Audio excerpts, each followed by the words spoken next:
Hello everyone. तो आज की वीडियो में हम कंटिन्यू करेंगे सीबीएसई 2024 का क्वेश्चन पेपर जो आया था उसे हम कर रहे थे। तो लास्ट वीडियोस में हमने किया था यूनिट 1 और यूनिट 2। आज करेंगे हम कैलकुलस। तो स्टार्ट करते हैं क्वेश्चन नंबर 1 से। इसमें गिवन है y की वैल्यू आपको गिवन है y इक्वल्स टू ई की power -2x and then we need to find the d3y dx³ मतलब we have to find the third derivative find करना हमें। ठीक है, तो इसका मतलब पहले आप फर्स्ट टाइम डिफ्रेंशिएट करोगे, then second and then third time. तो हमें गिवन है y is equal to e to the power -2x। तो जब हम dy बाई dx करेंगे तो क्या होगा, e का जो डिफ्रेंशिएशन होता है वो क्या होता है, एज इट इज होता है। तो ये आ जाएगा हमारे पास e की पावर -2x। नाउ आपने किसका डिफ्रेंशिएशन किया है, e का। Now we will differentiate the power का करेंगे विच इज -2x। तो ये आ गया हमारे पास e की power -2x and the differentiation of -2x is -2। तो ये आ गया -2 e की पावर -2x। तो नाउ ये फर्स्ट डेरिवेटिव है। सिमिलरली हमें क्या निकालना है, सेकंड डेरिवेटिव। जो सेकंड डेरिवेटिव निकालेंगे तो ये बन जाएगा d² upon dx² -2 as it is, e का differentiation as it is e की power -2x -2 as it is नहीं, -2 जब भी हम डिफ्रेंशिएट करते हैं तो डिफ्रेंशिएशन से बाहर आ जाता है। ठीक है, तो e की पावर -2x का differentiation as it is. Now power का डिफ्रेंशिएशन क्या हो जाएगा, -2। तो ये आ गया हमारे पास। इसको अगर सिंप्लीफाई करेंगे तो -2 एंड -2 बिकम 4 e की power -2x। Now for third derivative again differentiate with respect to x। तो ये हो जाएगा 4 का कोई डिफ्रेंशिएशन नहीं होगा क्योंकि डेरिवेटिव अंदर चला जाता है एंड देन इसका डिफ्रेंशिएशन तो ये हो जाएगा e की power 2x as it is and then power का डिफ्रेंशिएशन -2। तो फाइनल आंसर इज ये -2 यहाँ से मल्टीप्लाई हो जाएगा तो -8 e की पावर -2x। ठीक है, तो यहाँ पे हमारा करेक्ट आंसर है डी। नेक्स्ट क्वेश्चन पे मूव करते हैं, क्वेश्चन नंबर 2। देखो हमें इसमें निकालना है increasing and decreasing of this function. तो सबसे पहले देखो इंक्रीजिंग डिक्रीजिंग का मैं कॉन्सेप्ट समझा देती हूँ। हमें कोई भी फंक्शन गिवन होता है, ठीक है, तो सबसे पहले हमारा फर्स्ट स्टेप होता है हम f' निकालते हैं। ठीक है, f' निकालने के बाद हम क्या करते हैं, अगर f' की वैल्यू ग्रेटर देन 0 है तो हम क्या बोलते हैं, फंक्शन इज इंक्रीजिंग। अगर f' की वैल्यू लेस देन 0 है तो हम क्या कहते हैं, फंक्शन इज डिक्रीजिंग। तो हमें यही कॉन्सेप्ट यूज़ करना है। तो सबसे पहले डिफरेंशिएट करेंगे, then we will find the critical points और हम ये चेक करेंगे कि f' हमारा किस में ग्रेटर है, मतलब किस में इंक्रीजिंग है और किस में क्या है, लेस देन 0 है। उसके अकॉर्डिंग हम फंक्शन का नेचर डिसाइड करेंगे। तो सबसे पहले हम फंक्शन गिवन है f(x) is equal to x² minus x plus 1। क्या करेंगे, f'(x). जब आप f'(x) करोगे तो x² का डिफ्रेंशिएशन क्या हो जाएगा, 2x, x का डिफ्रेंशिएशन 1 एंड 1 का डिफ्रेंशिएशन 0। सो हमारे पास f'(x) आ गया 2x माइनस 1। अब देखो यहाँ ये कहना तो बहुत आसान था कि आप f' देख लो किस वाले पॉइंट पे ग्रेटर देन 0 है एंड कहाँ पे लेस देन 0 है। हम क्या हो हर बार क्वेश्चन को ना सिर्फ ये देख के नहीं बता सकते कि ये कब ग्रेटर देन 0 होगा, कब लेस देन 0 होगा। तो इस चीज़ को सिंप्लीफाई करने के लिए वी फाइंड क्रिटिकल पॉइंट्स। क्या फाइंड करेंगे, सबसे पहले क्रिटिकल पॉइंट्स। तो क्रिटिकल पॉइंट्स के लिए हम क्या करते हैं, f'(x) को equal to 0 means 2x minus 1 equal to 0। तो x की वैल्यू क्या आ गई, 1/2। इसका मतलब ये जो फंक्शन है अपना बिहेवियर 1/2 पर चेंज करेगा, मतलब 1/2 से पहले कुछ और 1/2 के बाद ये चेंज होने वाला है। तो this is the critical point. इसके बाद क्या करते हैं, क्योंकि देखो हमें यहाँ पे रीजन नहीं गिवन कि हमें कौन से रीजन में चेक करना है, तो हम क्या लेंगे, पूरे रियल नंबर पे चेक करेंगे। तो रियल लाइन पे ये -इन्फिनिटी और ये इन्फिनिटी, और जितने भी क्रिटिकल पॉइंट्स आए आप उसको यहाँ पे लोकेट कर दो। Since we have only 1 critical point तो हमने इसको लोकेट कर दिया हाफ। तो अब आपके पास 2 इंटरवल हो जाएंगे, एक ये वाला इंटरवल और एक हाफ से लेके इन्फिनिटी वाला इंटरवल। तो इसे लिखने का तरीका, आप सबसे पहले क्या करोगे, इंटरवल लिख दो and then sign of f'(x) means ये ग्रेटर देन 0 है या less than 0 and then we will decide the nature of function. तो सबसे पहले इंटरवल हमारा कौन सा है, -इन्फिनिटी से 2 और 1/2 एंड देन 1/2 से लेके इन्फिनिटी। देखो कई बार ना इन सब क्वेश्चन में हम वेवी कर्व मेथड भी यूज़ करते हैं। लेकिन वेवी कर्व मेथड यूज़ करने के लिए बहुत सारी चीज़ें भी अपने आप में ध्यान रखनी होती है। तो अगर आप वेवी कर्व यूज़ कर रहे हो तो मेक श्योर कि you know all the points of wavy curve की कैसे चेक करते हैं, अदरवाइज ये वाला मेथड हर क्वेश्चन में एप्लीकेबल होता है। तो जैसे माइनस इन्फिनिटी से हाफ है, हमारा फंक्शन क्या है, मेन हमारा जो फंक्शन है वो ये है जिसको हम चेक करने वाले हैं, विच इज़ मैं यहाँ पे एक बार लिख देती हूँ, F dash x which is 2x-1। जो भी चेक करेंगे हम इसमें चेक करेंगे, क्यों? क्योंकि ग्रेटर देन 0 लेस देन 0 हम किसका चेक करते हैं, एफ डैश एक्स का चेक करते हैं। सो माइनस इन्फिनिटी से हाफ के बीच में टेक एनी नंबर। तो कोशिश करना इजी नंबर लो, छोटे नंबर्स लो, ताकि ये चेक करना आसान हो। तो माइनस इन्फिनिटी से हाफ के बीच में सबसे अच्छा नंबर है 0, क्योंकि यहाँ 0 लाई करेगा। 0 पे इफ़ यू चेक तो ये 0 बन जाएगा -1। तो यह आपको ये नहीं लिखना कि वैल्यू क्या आ रही है, you need to just check कि नेगेटिव है या पॉजिटिव है। तो वी आर सेइंग कि यहाँ पे साइन क्या आ रहा है, नेगेटिव आ रहा है। नाउ हाफ से लेके इन्फिनिटी, हाफ से इन्फिनिटी है, कोई नंबर ले लो, तो सबसे बेस्ट नंबर है 1 वाले। कभी भी ये वाला नंबर नहीं लेंगे, बिकॉज इस नंबर पे तो फंक्शन 0 बन जाएगा, फिर हम डिसाइड नहीं कर पाएंगे sign. So always take number between this. तो 1 ले लिया, तो 1 करेंगे तो ये आएगा पॉजिटिव, ठीक है। नेगेटिव, इसका मतलब जब भी लेस देन 0 है, नेगेटिव है तो मीन्स डिक्रीजिंग, तो डिक्रीजिंग का साइन ये, और पॉजिटिव मतलब इंक्रीजिंग। सो इसका मतलब फंक्शन इज इंक्रीजिंग, कहाँ पे इंक्रीज कर रहा है, हाफ से लेके इन्फिनिटी में, एंड डिक्रीजिंग कर रहा है कहाँ, डिक्रीज कर रहा है माइनस इन्फिनिटी से लेके हाफ तक। बस इसके अकॉर्डिंग अब आप चेक कर लो कौन सा ऑप्शन गिवन। ये कह रहे हैं इंक्रीजिंग है 0 से 1 के बीच में, यहाँ पे मैं लिख देती हूँ ताकि यह चेक करना आसान हो। यहाँ पे पॉजिटिव है और यहाँ पे नेगेटिव। चलो यहाँ 0 से 1 के बीच में कह रहे हैं इंक्रीजिंग। देखो 0 1 1 तो समवेयर यहाँ पर होगा, यहाँ इसके बारे में कह रहे हैं कि इंक्रीजिंग मतलब positive sign, which is wrong. Clear? Decreasing 0 से 1, 0 से 1 के बीच में डिक्रीजिंग। अब देखो यहाँ पे 1 होगा समवेयर, राइट, और ये कह रहे हैं 0 से लेके 1 के बीच में, ये गलत हो जाए, क्योंकि माइनस इन्फिनिटी से हाफ के बीच में हमारा नेगेटिव है, हाफ से लेके 1 के बाद तो क्या आ रहा है, पॉजिटिव आ रहा है। तो जो इसने इंटरवल लिया है ना, ये गलत ले लिया। So this is also wrong, ये भी गलत। 0 से लेके हाफ के बीच इंक्रीजिंग, 0 से लेके हाफ, देखो समवेयर यहाँ पे 0 होगा। अगर माइनस इन्फिनिटी से हाफ के बीच में डिक्रीजिंग है, तो 0 से हाफ के बीच में भी क्या होगा, डिक्रीजिंग होगा। मतलब अगर पूरे पे डिक्रीजिंग है तो छोटा सा कोई इंटरवल ले लो, उस पर भी क्या होगा, डिक्रीजिंग। बट ये क्या कह रहे हैं, 0 से हाफ के बीच में इंक्रीजिंग है, तो गलत, क्योंकि यहाँ तो हमारा डिक्रीजिंग है। नेक्स्ट, तो ये भी गलत हो गया। डी, इंक्रीजिंग इन हाफ से 1, हाफ से लेके 1 पे इंक्रीजिंग, विच इज़ ट्रू। देखो इस पूरे इंटरवल पे क्या है, पॉजिटिव है, तो इसका छोटा पार्ट भी कहीं लोगे, वहाँ पे भी क्या होगा, इंक्रीजिंग होगा। So increasing half to 1 and decreasing 0 to half, तो this is correct option. So I hope ये आपको क्लियर होगा। नेक्स्ट क्वेश्चन में हमें ऑर्डर और डिग्री बताना है, ठीक है। तो सबसे पहले इसको अगर चाहते हो तो सिंपल फॉर्म में भी लिख लो, जो dy/dx फॉर्म होता है। तो यहाँ देखो, यहाँ पे dx है और कहीं dx नहीं, इसमें dy है और इसमें भी क्या है, dy है। तो dy को एक साथ कॉमन ले लो, तो ये हो गया y dx plus dy। If I take common तो क्या बन जाएगा, x log y upon x minus 2x equal to 0। तो y dx is equals to, minus इधर आ जाएगा dy and then x log y upon x minus 2x। ये ना हमें dy/dx फॉर्म बनाया है, तो dx को इधर भेज दो, तो ये हो जाएगा dy upon dx and this whole expression x log y upon x minus 2x is equal to y dx। Clear? तो देख सकते हो यहाँ पे कितने dy/dx है, 1, मीन्स ऑर्डर तो क्या है, 1, ऑर्डर 1, और जिसका ऑर्डर 1 उसकी पावर चेक कर लो, तो इसकी पावर क्या है, 1, तो that is why degree is also 1। Okay, और वैसे भी देखकर बता सकते थे यहाँ पे dy और dx। वैसे कोशिश तो यही किया करो कि पहले इसको सिंपल प्रॉपर स्टैंडर्ड फॉर्म में लिख लिया करो, उसके बाद बताया करो। So order and degree both are equal to 1, so this is the correct option. हाँ, मेक श्योर यहाँ पे ऑर्डर ये चेक कर लेना, अगर पहले डिग्री होता ऑर्डर होता, तो मेक श्योर कि डिग्री का पहले आंसर करोगे और ऑर्डर का पहले आंसर करोगे। तो अगर यहाँ कुछ और है, यहाँ कुछ और है, तो उसके अकॉर्डिंग आपको आंसर करना है। नाउ नेक्स्ट क्वेश्चन, ये वाला क्वेश्चन सेम हमने जो अभी क्वेश्चन नंबर 3 किया है, सेकंड किया है, आप देख सकते हो, ये रहा सेकंड क्वेश्चन। तो इन्होंने function I don't know why same कैसे दे दिया, ऐसे होता तो नहीं है, इन्होंने सेम क्वेश्चन के बारे में दे दिया, तो हम सारा काम तो यहाँ पे कर चुके हैं, उसके अकॉर्डिंग हम वहाँ पे भी आंसर कर सकते हैं। इसमें असर्शन कह रहे हैं the function this F x x square minus x plus one is increasing on -1 to 1।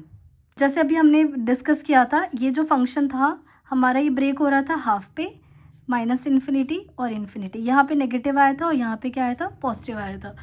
But ये बात किसकी कर रहा है, -1 से लेके 1, -1 समवेयर यहाँ होगा, -1 और 1 यहाँ पर है, इसके बीच में कह रहे हैं कि इंक्रीजिंग, विच इज़ रॉन्ग, क्योंकि देखो हाफ तक तो ये नेगेटिव है, हाफ के बाद ये पॉजिटिव है, तो आधे में नेगेटिव आधे में पॉजिटिव, तो नीदर इंक्रीजिंग नॉट डिक्रीजिंग होगा इसका आंसर, लेकिन ये कह रहे हैं strictly increasing, so assertion is false. ठीक है, now reason is if f x is continuous a b and derivable on, यहाँ पे ये क्लोज ब्रैकेट हो रहा है और यहाँ पे open bracket, then f x is strictly increasing on a b if f dash x greater than 0 for all x belongs to a b. तो ये भी हम अभी डेफिनेशन पढ़कर आए कि एफ डैश एक्स अगर ग्रेटर देन 0 है तो वी से फंक्शन हमारा क्या हो जाएगा, इंक्रीजिंग हो जाएगा। तो reason is true but assertion is false, so the answer is assertion is false but reason R is true। Okay, move करते हैं नेक्स्ट क्वेश्चन पे। ओके, फिफ्थ क्वेश्चन स्टार्ट करते हैं, पहले ए पार्ट। तो ए में कह रहे हैं हमें सबसे पहले 0 to 2 एक्स स्क्वायर को इवेल्युएट करो। Okay, now after evaluating show the region on the graph whose area it represents, कि ये जो आपको इंटीग्रेशन 0 से 2 दिख रहा है इसका एरिया रिप्रेजेंटेशन भी बताना है यूजिंग इंटीग्रल। तो यहाँ पे पहले आपको इंटीग्रेशन करना है एज वेल एज जो हमने पढ़ा था एप्लीकेशन ऑफ इंटीग्रल, जहाँ पे हम एरिया अंडर द कर्व निकालते थे, उसके अकॉर्डिंग हमें इसका एरिया रिप्रेजेंटेशन भी दिखाना है। तो ये इंटीग्रेशन तो बहुत आसान है, एक्स स्क्वायर का इंटीग्रेशन क्या होता है, x³ अपॉन में 3, और हमें लिमिट क्या पुट करना है 0 से लेके 2 तक। तो ये हो जाएगा पहले 2 पुट कर देंगे, 2 का क्यूब अपॉन 3 माइनस 0 का क्यूब अपॉन 3, 2 का क्यूब 8 अपॉन 3 और ये तो 0 हो जाएगा, 8 अपॉन 3 यूनिट्स आ गया। तो ये तो इंटीग्रेशन था, ये तो आसान था, बट इम्पॉर्टेंट पार्ट था इसको रिप्रेजेंट करना ऑन द ग्राफ। तो इसको रिप्रेजेंट, तो सबसे पहले आप ये फंक्शन देखो y = x²। ये बताओ किसका डायग्राम है। तो क्लास 11th में अगर आपने पढ़ा होगा कॉनिक सेक्शन, तो वहाँ आपने सीखा होगा पैराबोला। तो यहाँ पे देखो y और x² में 1 की पावर 2 1 की पावर 1, तो जिसकी पावर 1 होती है और दोनों साइड अगर पॉजिटिव है तो इट रिप्रेजेंट्स पैराबोला। पैराबोला के हमारे पास 4 टाइप होते हैं, लेकिन हम बनाते कैसे, क्योंकि देखो यहाँ y की पावर 1 है, तो इसका मतलब जो पैराबोला होगा वो पॉजिटिव y की तरफ क्या होगा, टर्न होगा। ठीक है, तो ये तो हमारा बन गया ग्राफ y = x² का। लेकिन अब इसका रिप्रेजेंटेशन कैसे करेंगे, तो अगर ध्यान से देखो ये कहाँ से जा रहा है, 0 से लेके 2 तक जा रहा है, और ये किसकी रिप्रेजेंट, ये dx का मतलब ये होता है, ये जो आपने dx देखा, इसका ये मतलब है कि this is the limit of 0 से 2, मीन्स ये जो रिप्रेजेंटेशन है 0 to x² dx, this means this is the limit, x की वैल्यू 0 से लेके x की वैल्यू 2 तक। यही चीज़ अब हमें लोकेट करनी है। नाउ टेल में x0 कहाँ होता है, x0 y axis is represented by x = 0। Now x = 2 कहाँ होगा, अगर ये 1 है तो यहाँ पे हमारा क्या होगा 2, दिस इज x = 2। और रीजन कौन सा होगा, हमेशा जब भी इंटीग्रेशन की हेल्प से निकालते हैं तो एरिया अंडर द कर्व निकलता है, मतलब जो कर्व है उसके नीचे का area, means this is the required region. ये रीजन हो गया। और अगर आपसे कोई ये पॉइंट पूछे तो x की वैल्यू 2 है, यहाँ पे 2 पुट करोगे तो y की वैल्यू 4। तो ये जो शेडेड रीजन आपको दिख रहा है रेड कलर से, this is the representation of 0 to 2 x² dx। Clear. चलो next B, very important question बहुत, और मैंने जितना नोटिस किया है तो CBSE का अप्लाइड मैथ्स में e⁻x के जितने भी क्वेश्चन होते हैं वो बहुत फेवरेट है। ठीक है, तो इसे अच्छे से करना है। यहाँ पे मैं इस क्वेश्चन को करने के 2 तरीके बताऊंगी, एक मैं सॉल्व करूंगी, एक आप खुद सॉल्व करना, 1 + ax। नाउ इसमें हमें ये क्वेश्चन दे रखा है, और अगर कुछ बच्चे ऐसे ट्राई करेंगे कि 1 + ax को t लेके करेंगे तो e⁻x का डिफरेंशिएशन e⁻x होता है, बट ऊपर क्या है, नेगेटिव है। ठीक है, तो I am doing the first method. तो इसमें आपको क्या करना है, देखो पावर क्या दिख रहा है, नेगेटिव। हमें एक चीज़, ये कॉन्सेप्ट जब भी ई का क्वेश्चन आता है ना, तो वो आपसे यूजुअली ये करवाना चाहता है कि जो डिफ्रेंसिएशन होता है ई की पावर एक्स का, वो क्या होता है, एज इट इज़ होता है। ठीक है, ये कॉन्सेप्ट आपसे क्या करवाना चाहता है, यूज़ करवाना चाहता है। सो यहाँ पे देखो सबसे पहले नेगेटिव है, तो ट्राई करो ये जो नीचे वाला ई है उसको भी नेगेटिव कर दो, या अगर ये पॉजिटिव है तो इसे भी पॉजिटिव कर दो। तो I tell you both method, आपको जो बेटर लगे वो ट्राई करना। तो सबसे पहले मैं क्या करूँगी, नीचे वाले का क्या करूँगी, नेगेटिव बनाऊँगी। तो आई ले लेते हैं 0 to 1 ई की पावर -6। नेगेटिव बनाने का क्या तरीका है, 1 अपॉन, क्या मैं इस ई को ये लिख सकती हूँ ई की पावर -x। ठीक है, now take the LCM. LCM लोगी तो ये हो जाएगा 0 to 1 ई की पावर -x, और ये हो जाएगा ई की पावर -x प्लस 1 अपॉन में ई की पावर -x dx। अब ये ई की पावर x माइनस कहाँ चला जाएगा, ऊपर चला जाएगा। तो ये बन गया हमारे पास 0 to 1 ई की पावर -x इंटू ई की पावर -x, और नीचे हो गया हमारे पास ई की power -x plus 1 and then dx।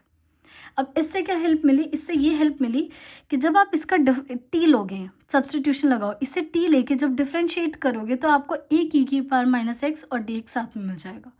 ठीक है, ई की पावर -x को फिर आप रिप्लेस कर सकते हो। तो सब्सटीट्यूशन हम क्या करेंगे, ई की पावर -x प्लस 1 को क्या ले लेंगे, टी ले लेंगे।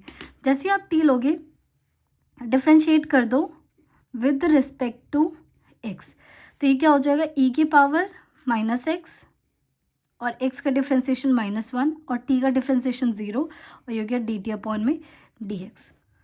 सो ये क्या आ गया, ई की power -x into D x, और ये जो माइनस है इधर इस साइड भेज दो तो -dt। क्यों किया मैंने, क्योंकि कैन यू सी ई की पावर -x dx, क्या आपको यहाँ दिख रहा है, ये देखो, ये इस पूरे की जगह हम क्या लिख सकते हैं, -dt लिख सकते हैं। एंड ये जो ई की पावर -t है, क्या मैं यहाँ से ई की पावर -x की वैल्यू निकाल सकती हूँ। तो ये पूरा जो आपका आई है वो क्या चेंज हो जाएगा, ये चेंज हो जाएगा 0 to 1। मेक श्योर, एक चीज़ ध्यान रखना, मैं यहाँ पे ना लिमिट चेंज नहीं कर रही। ये जो 0 और 1 है, ये जो लिमिट है किसकी लिमिट है, it is a limit of x। तो इस पूरे क्वेश्चन को मैं t के रिस्पेक्ट में चेंज कर रही हूँ, लिमिट नहीं चेंज कर रही, बाद में मैं चेंज कर दूंगी। तो ये हो जाएगा क्वेश्चन हमारा e की पावर -x, ये रहा e की पावर -x, ये तो पूरा क्या बन गया -dt, और नीचे क्या बन गया t। अब देखो जब भी हम सब्सटीट्यूशन करते हैं तो पूरा का पूरा वेरिएबल हो जाना चाहिए, वो t हो जाना चाहिए, बट यहाँ पे e की पावर -x दिख रहा है, तो इसे हम लिखेंगे 0 to 1। क्या मैं यहाँ से e की पावर -x निकाल सकती हूँ, तो दिस बिकम t -1 और -dt अपॉन में t। अब माइनस को अप्लाई कर दो तो 0 to 1, this become 1 - t upon में t dt। इसको सॉल्व करने का तरीका 0 to 1, क्या मैं नॉर्मल अलजेब्रा यूज़ कर सकती हूँ, तो ये हो जाएगा 1/t -1 and then dt। 1/t का इंटीग्रेशन क्या होता है, log mod t माइनस इस 1 का डिफ्रेंसिएशन t, और लिमिट 0 to 1। अब अगर किसी बच्चे ने डायरेक्ट यहाँ पे 1 पुट कर दिया, यहाँ 1, तो वो गलत हो जाएगा। क्यों, क्योंकि ये जो 1 और 0 they are the limits of x, but यहाँ पे कौन है, t।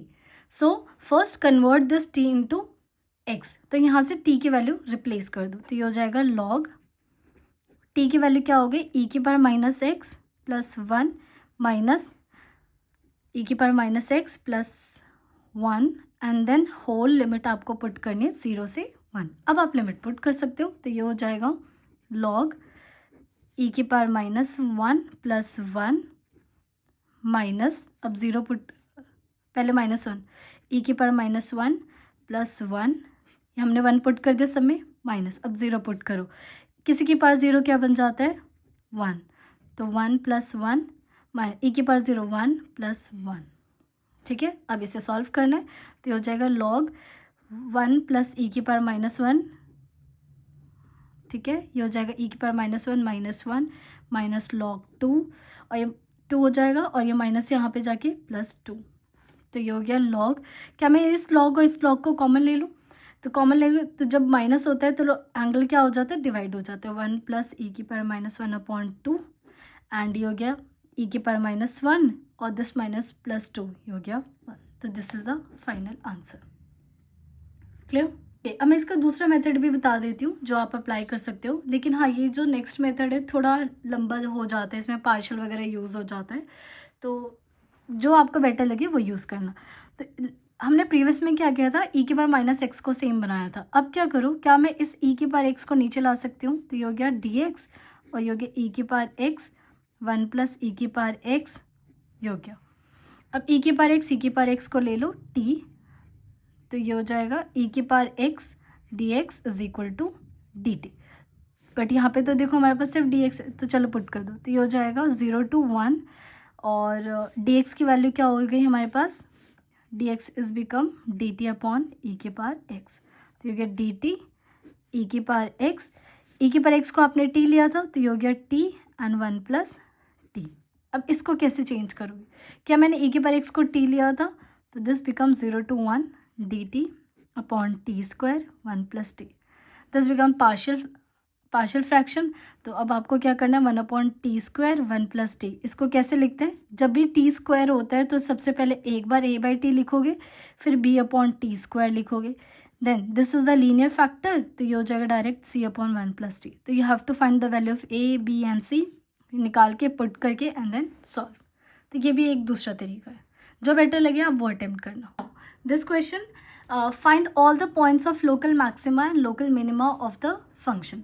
तो ये हमें फंक्शन गिवन है, इसका हमें लोकल मैक्सिमा लोकल मिनिमा निकालना है। ये बहुत इजी कॉन्सेप्ट होता है, तो ज़रूर आप इस चैप्टर से मैक्सिमा मिनिमा और इंक्रीजिंग डिक्रीजिंग पढ़ कर जाना। तो स्टार्ट करते हैं, ए पार्ट सॉल्व करते हैं। तो चाहे मैक्सिमा हो या मिनिमा का कॉन्सेप्ट हो, सबसे पहला स्टेप होता है एफ डैश एक्स निकालना। जब एफ डैश एक्स निकालेंगे तो -3/4 एज इट इज़, एक्स की पावर 4 का डिफ्रेंसिएशन हो जाएगा 4x cube -8 as it is, x cube का differentiation 3x square -45/2 as it is, x square का डिफ्रेंसिएशन 2x प्लस 1, क्योंकि 105 कांस्टेंट है तो ये हो जाएगा 0। तो ये क्वेश्चन बन गया हमारे पास -3, 4 से 4 cancel, x cube plus 8 into 3 24 x square and then 2 से 2 कैंसिल -45x। और क्योंकि हमें निकालना है मैक्सिमा एंड मिनिमा, ठीक है, तो हमें एक बार और डबल डेरिवेटिव करना है, लेकिन उससे पहले हम क्या कर लेते हैं, क्रिटिकल पॉइंट निकाल लेते हैं। तो फॉर क्रिटिकल पॉइंट्स हमें क्या करना पड़ता है, critical points F dash x को क्या करेंगे, इक्वल टू 0।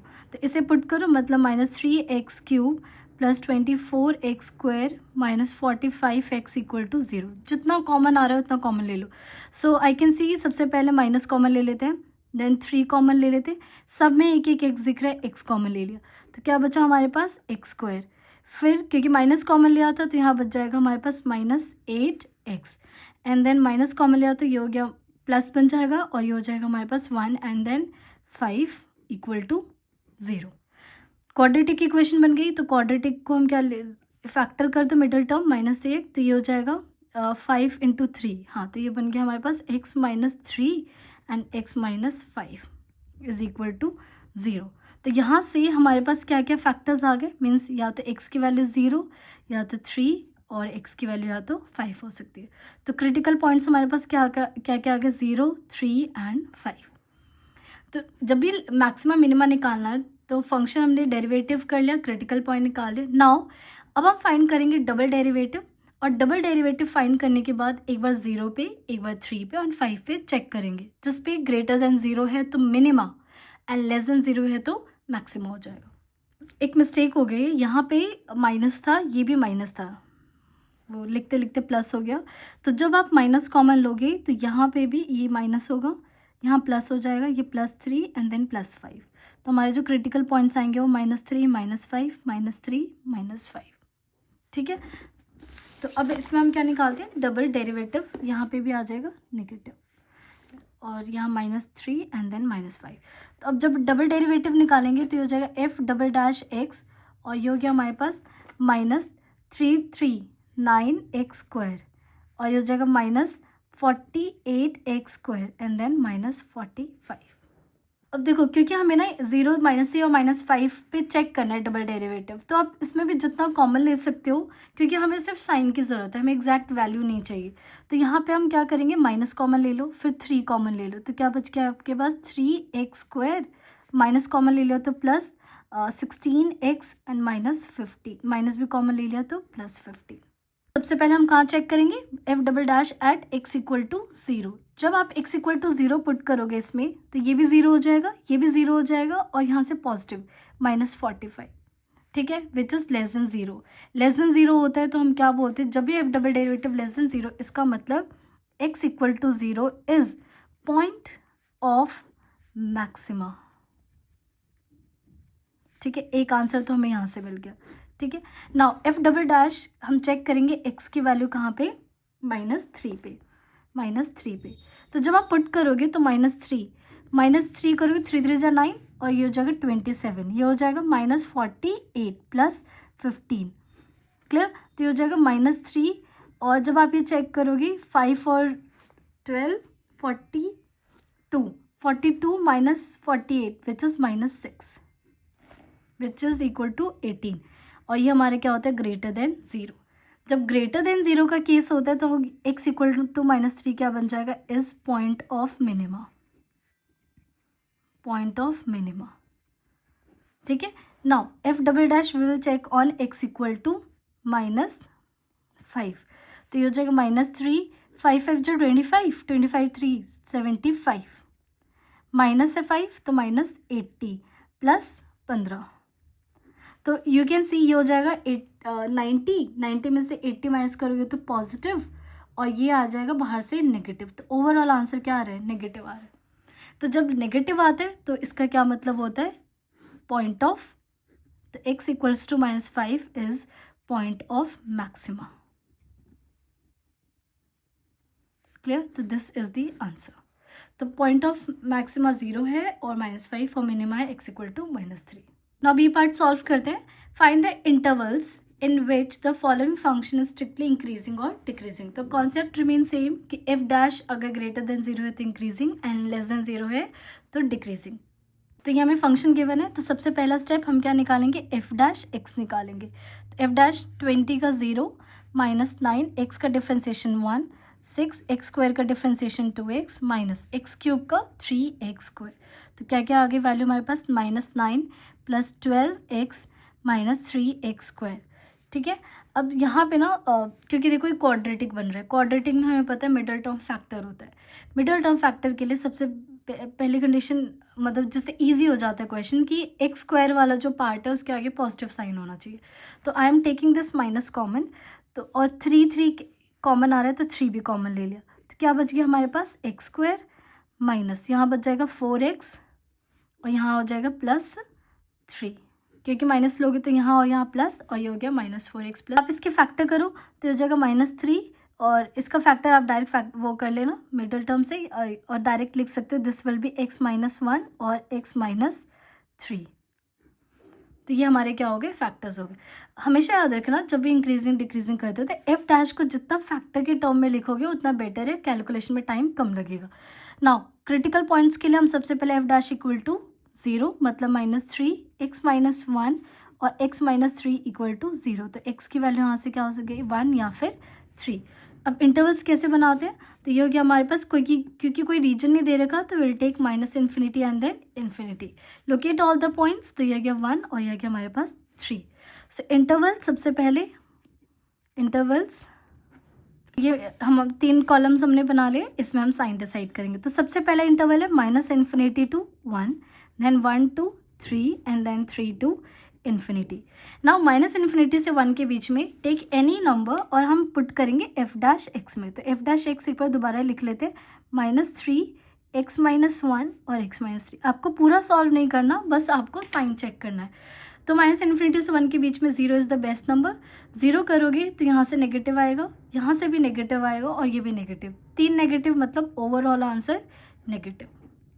सिमिलरली 1 से 3 के बीच में 2 नंबर ले लेते हैं, तो 2 लोगे तो ये पॉजिटिव, ये नेगेटिव और ये नेगेटिव, तो नेगेटिव और नेगेटिव क्या बन गया, पॉजिटिव, क्लियर। जब 3 से इन्फिनिटी लोगे तो 4 ले लेती हूँ, तो यहाँ 4 लोगे तो ये पॉजिटिव बन गया, ये भी पॉजिटिव बट दिस नेगेटिव। सो ये decreasing, this is increasing and this is decreasing. इसका मतलब फंक्शन इज डिक्रीजिंग कौन कौन से इंटरवल में, -∞ to 1 union 3 to infinity, and function is increasing 1 to 3 interval, that's it. Now last question करते हैं। Find the differential equation of all circles in the first quadrant which touches both the coordinate axis. तो ये अच्छा question था, ठीक है। This is from differential equation. तो हमें सारे सर्कल्स की इक्वेशन फाइंड करनी है जो फर्स्ट क्वाड्रेंट में हो। तो फर्स्ट क्वाड्रेंट में और साथ के साथ वो दोनों एक्सिस को टच कर रहे हैं। तो इस केस में जो सर्कल का डायग्राम होगा वो ये होगा, ठीक है।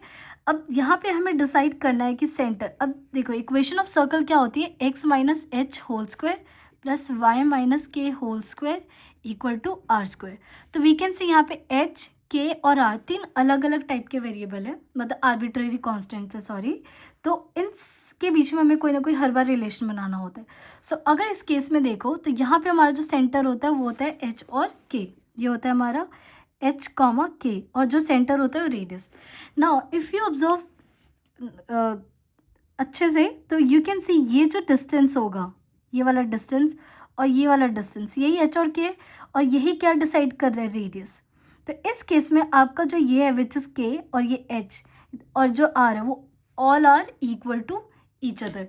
इट मीन्स यहाँ पे h आपका इक्वल है k के, इक्वल है r के, क्योंकि टच कर रहा है। जब भी ये एक्स एक्सिस को और वाई एक्सिस को टच करेगा यही डायग्राम बनेगा। और ये जो डिस्टेंस है अगर आप डायग्राम के हिसाब से देखो तो रेडियस कहीं से भी बनाओ सेंटर से तो वो हमेशा क्या होता है, सेम होता है। तो by using that concept h equal to k equal to r है। तो यहाँ पे इसमें मैं रिप्लेस कर देती हूँ r से, तो ये हो गया x minus r whole square y minus r whole square equal to r square. So we can see r is the only arbitrary constant.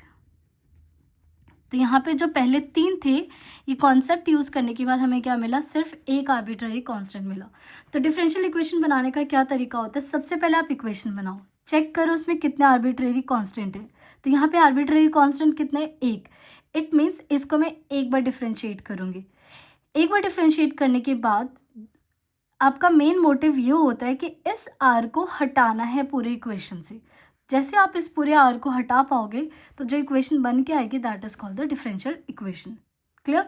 तो since we have only one arbitrary constant so we will differentiate only one time. तो differentiate करते हैं with respect to x, with respect to x. तो हो जाएगा 2x minus r and then x का differentiation 1 और r का 0। फिर पहले पावर का करेंगे 2y minus r and then y का differentiation y dash minus r का डिफरेंशिएशन 0 और r स्क्वायर का डिफरेंशिएशन 0। ठीक है। तो क्या करना है, क्योंकि एक आर्बिट्ररी कांस्टेंट है, एक बार डिफरेंशिएट कर दिया। Now our target is to remove r from the main equation. So यहाँ पे जो इक्वेशन आई है वहाँ से आप क्या करो, r को निकाल लो। तो यहाँ को r निकालने के पहले मैं 2 और कॉमन दिख रहा है तो 2 हटा दो, तो equation become x minus r plus यहाँ पे मल्टीप्लाई कर दो तो y into y dash minus r y dash. Y dash का सेम मीनिंग होता है d y by d x, क्योंकि आगे जाके ना क्वेश्चन थोड़ा कॉम्प्लिकेटेड हो रहा है तो इसलिए मैंने d y by d x की जगह वाई डैश यूज़ किया, इज इक्वल टू 0। तो यहाँ से आर क्या क्या कॉमन आ रहा है, ये रहा आर कॉमन ले लो तो हो जाएगा माइनस आर कॉमन ले लिया तो ये हो गया 1 प्लस वाई डैश। बाकी जहाँ एक आर नहीं है विच इज़ ये वाला पॉइंट और एक ये वाला, इनको दूसरी साइड ले जाओ तो ये हो गया हमारे पास माइनस एक्स और ये हो गया माइनस वाई डैश। ये माइनस आर दिख रहा है, minus r is equal to, यहाँ पे माइनस कॉमन ले लो तो x plus y dash and 1 plus y dash. So r की वैल्यू आ गई हमारे पास एक्स प्लस वाई डैश और 1 प्लस वाई डैश। ये जो इक्वेशन थी इसको फर्स्ट ले लो। अब एक बात बताओ, अगर इस आर को मैं यहाँ पे प्लेस कर दूँ तो क्या इस पूरे इक्वेशन से आर खत्म हो जाएगा? बस वही करना है, put the value of r in first equation.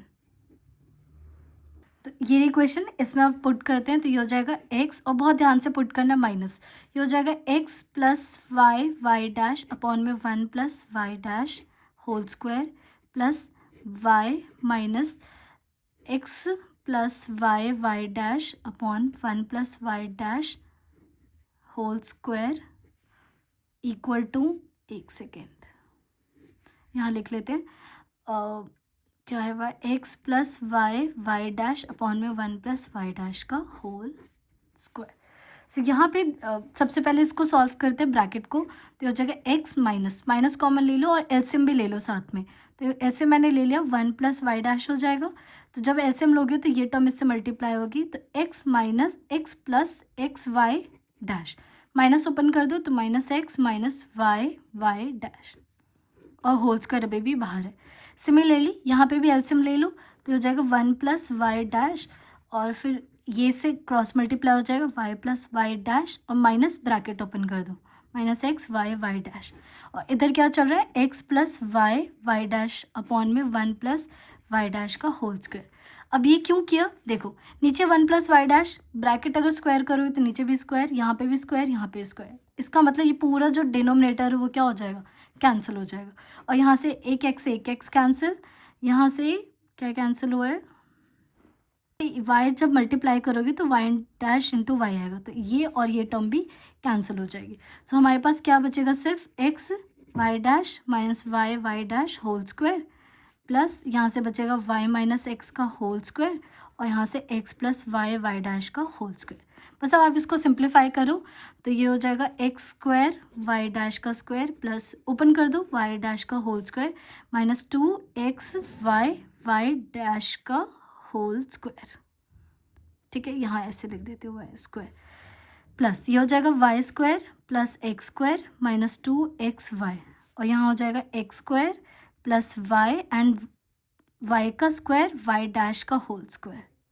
ठीक है, और फिर 2x y and y dash, जो जो चीज़ें कैंसिल हो रही है कट कर दो, जैसे x² से x² कैंसिल और फिर 2x y, ये देखो y डैश और ये y डैश पे स्क्वायर होगा, तो इसका मतलब ये पूरा और ये पूरा कैंसिल, कुछ भी कैंसिल नहीं हो रहा।